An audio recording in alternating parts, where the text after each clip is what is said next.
Salam alaikum. Correction de l'exercice 4 de la série numéro 5. Donnez le diagramme énergétique des orbitales moléculaires de O2 ainsi que la configuration électronique ainsi que la formule développée, sachant que, ici c'est delta E 2s2p, est importante, et déduire les propriétés magnétiques. Comparer ce résultat avec celui du diagramme de Lewis. Donc, nous allons dessiner la, la molécule de O2 grâce au diagramme énergétique des orbitales moléculaires. Et après, nous allons le comparer avec le diagramme de Lewis. Premièrement, qu'est-ce qu'il faut faire? Il faut dessiner le diagramme énergétique des orbitales moléculaires de O2.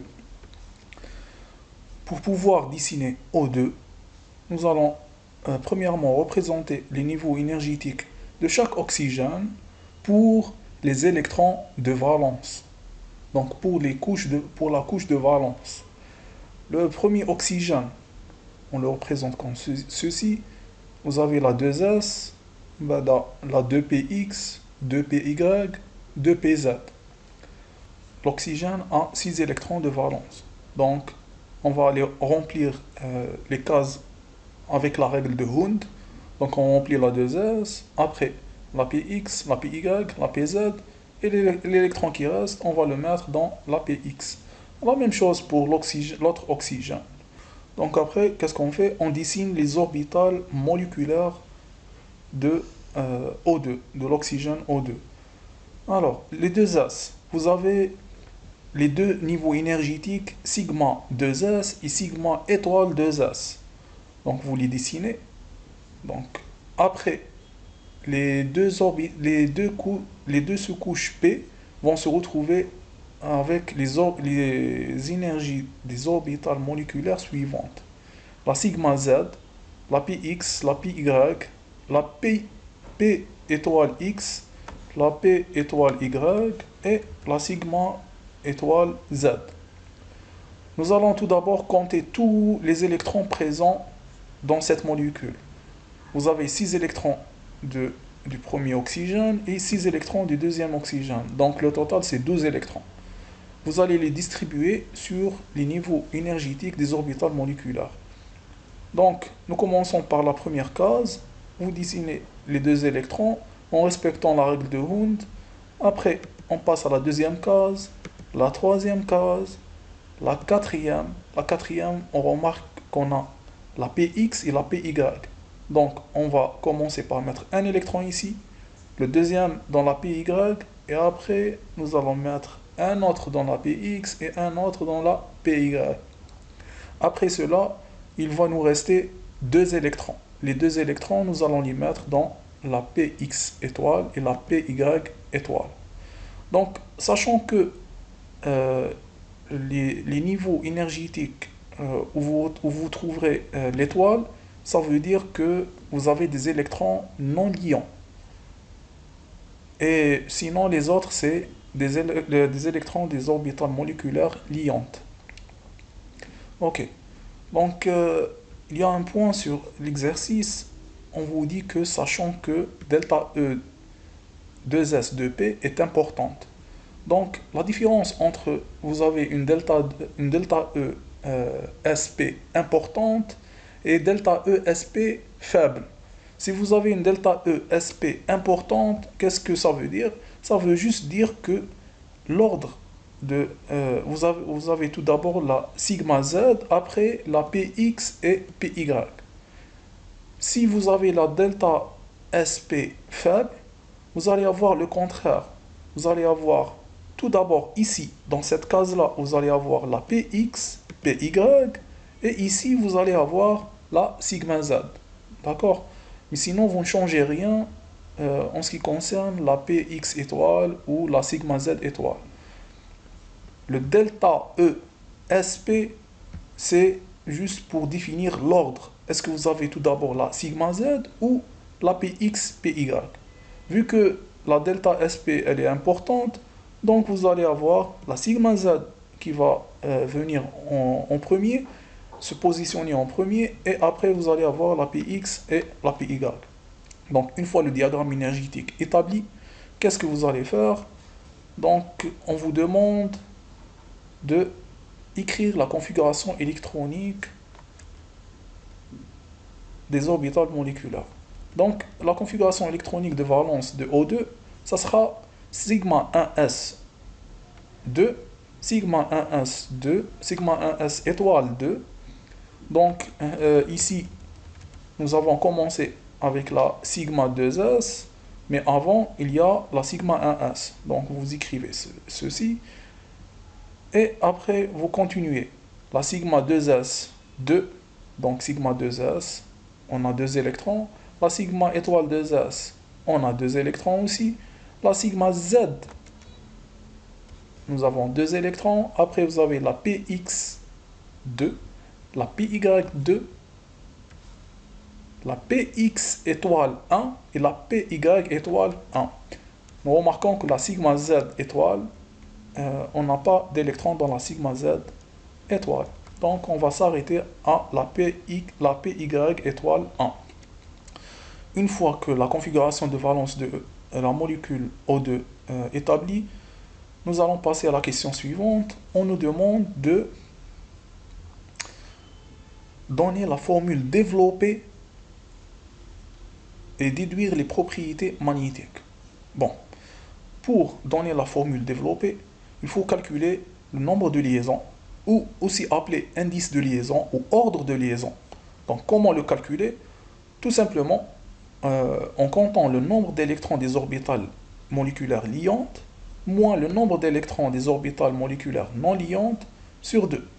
Donc, les nombres d'électrons des orbitales moléculaires liantes, c'est tous les électrons qui se trouvent dans la sigma 2s, sigma z, px ou py. Les électrons qui se trouvent dans les orbitales moléculaires non liantes, les orbitales moléculaires non liantes, je vous ai dit au début de la vidéo, c'est ceux avec une étoile. Alors, on va compter ceux liants et ceux non liants. Les électrons liants, 1, 2, 3, 4, 5, 6, 7, 8. Les électrons non liants, 1, 2, 3, 4. Les électrons qui se trouvent dans les orbitales moléculaires non liantes, c'est ceux représentés avec une étoile. Donc, on compte 1, 2, 3, 4. Ok. Donc ça, c'est en ce qui concerne le nombre de liaisons. Donc nous allons avoir 8 moins 4 sur 2. Donc, le nombre est égal à 2. Le nombre est égal à 2, ça veut dire que nous avons une double liaison. N'oubliez pas que l'indice de liaison, c'est le nombre de liaisons qui existent entre O et O pour former la molécule O2. Maintenant, il reste à calculer le nombre de doublés non liants. Maintenant, nous savons que le O et le O, ils sont reliés par une double liaison. Alors, pour calculer le nombre de doublés non liants,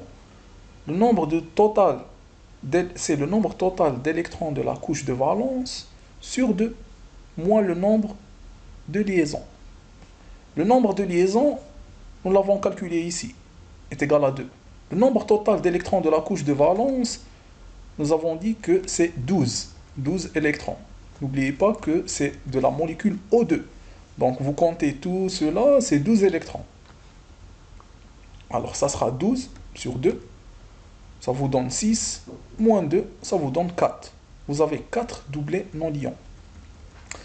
Alors, pour faire la formule développée, nous avons, comme je vous ai dit, 8 électrons dans les orbitales moléculaires liantes, 4 électrons dans les orbitales moléculaires non liantes. Le nombre de liaisons est égal à 2. Donc vous avez une double liaison OO. Il reste juste à compter, à calculer le nombre de doublés non liants. Le nombre de doublés non liants, nous avons trouvé qu'il est égal à 4. Qu'est-ce que vous allez faire? Vous allez prendre cette molécule-là et rajouter 4 doublés non liants. 1, 2, 3, 4. Donc là, votre formule développée, c'est O double liaison O. Et si on compare avec la formule de Lewis, vous allez trouver que la formule développée de O2, elle est conforme à la formule de Lewis. Voilà. Maintenant, les propriétés magnétiques. Donc, quelle est la propriété magnétique de l'oxygène O2? Elle est paramagnétique, car il y a présence d'électrons célibataires. Où est-ce qu'on va trouver ces électrons célibataires? Donc, les électrons célibataires, ils se trouvent ici. Si, dans le cas où nous n'avons pas d'électrons célibataires, dans ce cas-là, on va dire que l'oxygène est diamagnétique. Vu que on a présence d'électrons célibataires, donc c'est paramagnétique. Alors, on passe à la question numéro 2. Déduire les configurations électroniques, les formules développées, ainsi que les propriétés magnétiques de O2+, O2, O2-, O2-, O2-, Donc, on nous demande de trouver la configuration électronique et formules développées et propriétés magnétiques de toutes ces molécules-là, molécules et ions. Alors, après, on nous demande de les classer selon leur distance internucléaire. Donc, la distance internucléaire, c'est quoi? C'est la longueur de liaison. Donc, de la plus petite vers la plus grande, ou de la plus grande vers la plus petite. Donc, ici, on nous demande par ordre croissant, donc de la plus petite vers la plus grande. Classer leur énergie de dissociation dans l'ordre croissant. Donc, vous avez tout d'abord la O2. La O2, nous avons déjà établi sa configuration électronique de valence. D'accord? Elle se termine par la PY étoile 1. Le nombre de liaisons, c'est 2. Le nombre de doublés non liants, c'est 4. Et la formule est la suivante. Maintenant, nous allons passer à la O2+. La O2+, vous avez 11 électrons dans la O2+. 11 électrons de valence. Donc, dans la O2, nous avions eu 12 électrons. Donc, dans la O2+, il y a 11 électrons. 11 électrons, ça veut dire que vous allez dessiner la même chose, juste ici, dans la PY, vous allez enlever cet électron-là. Et vous allez avoir 11 électrons ici. D'accord? Donc, quand vous écrivez la configuration va se terminer par la PX étoile 1.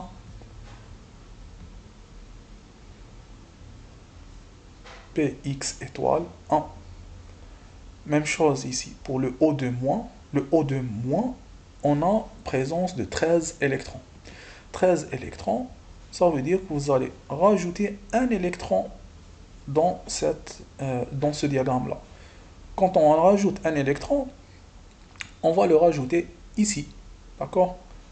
Donc, quand on le rajoute ici, on aura respecté la règle de Hund et la configuration se terminera par PX étoile 2, PY étoile 1. Alors, PX étoile 2, P étoile Y 1. La O2 de plus, vous faites la même chose. Donc, vous enlevez 2 électrons. Donc, vous allez avoir au total 10 électrons. Et quand vous écrivez la configuration, vous allez avoir la configuration suivante qui va se terminer par la PY2. La O2 de moins, vous avez présence de 14 électrons. Donc, on va rajouter 2 autres électrons à ce diagramme-là. Quand on rajoute 2 autres électrons, on va les mettre ici et ici. Donc, vous avez la configuration qui va devenir PX étoile 2, PY étoile 2. La O2 4-, la O2 4-, ça veut dire que vous avez présence de 16 électrons. 16 électrons, ça veut dire que vous allez avoir toutes ces orbitales moléculaires remplies. Même la sigma Z étoile. La sigma Z étoile, vous allez avoir 2 électrons ici. D'accord. Ok. Après, qu'est-ce que vous allez faire? vous allez calculer le nombre de liaisons. Je vous ai montré comment calculer le nombre de liaisons. Donc, vous avez la formule suivante. Vous appliquez cette formule-là. Et vous calculez aussi le nombre de doublés non liants. Vous appliquez cette formule-là. Alors, vous allez avoir le nombre de liaisons pour le O2 est égal à 2. Cette molécule-là, on l'a déjà calculée. La O2+, vous allez avoir le nombre de liaisons est égal à 2,5. Donc, pour la O2-, c'est 1,5. Pour la O2+, c'est 3. Et pour la O2, 2-, c'est 1. Et pour la O2, 4-, c'est 0. 0, ça veut dire que vous n'avez aucune liaison. Aucune liaison veut dire que la molécule O2, 4-, elle n'existe pas. Donc maintenant, pour la représentation de chaque molécule. La première molécule, deux liaisons, vous représentez, vous écrivez O et vous mettez deux liaisons entre les deux O. 4 doublés non liants, vous partagez les 4 doublés non liants entre les deux O. La deuxième, c'est 2,5 liaisons. Alors, comment représenter 2,5 liaisons? Vous mettez O, vous mettez deux doublés liaisons parce que c'est 2, et le i' par un point. D'accord? Vous mettez un point. Vous avez 3 doublés non liants, vous les partagez. Vous avez pour la O2-, une liaison et demie. Donc c'est une liaison et un point. Les 5 doublés non liants, vous les partagez. Voilà. O2+, la même chose. 3 liaisons, 2 doublés. O2-, c'est une liaison. Donc, parce que le nombre de liaisons est égal à 1. Et 6 doublés non liants. Voilà. Après, il faut la question suivante, on nous demande de les classer par énergie de dissociation et longueur de liaison. Donc, l'énergie de dissociation ou l'énergie de liaison, et comment évolue en fonction du nombre de liaisons. Vous avez le nombre de liaisons quand il augmente, l'énergie de dissociation, elle augmente, et la longueur de liaison, elle diminue. Donc, nous avons nos 5 molécules, parce que le O4-, il n'existe pas. Donc, on écrit les 5 molécules, et on écrit leur nombre de liaisons, 1, 1,5, 2, 2,5, 3. Nous les avons calculés dans le tableau en haut. Et le nombre de DNA.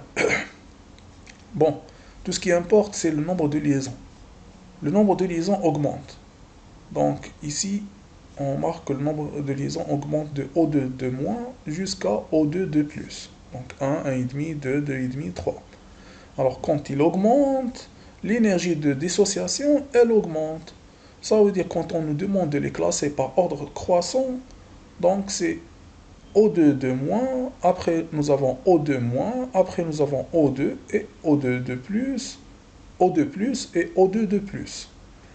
Et après, on nous demande de classer aussi la longueur de liaison par ordre croissant.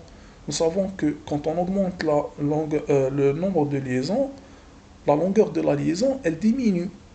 Donc, nous avons la O2-, qui a la plus faible longueur de liaison. Donc, si on veut les classer, c'est O2-, par ordre de liaison, par ordre de longueur de liaison. Là, je vais les classer par ordre de longueur de liaison.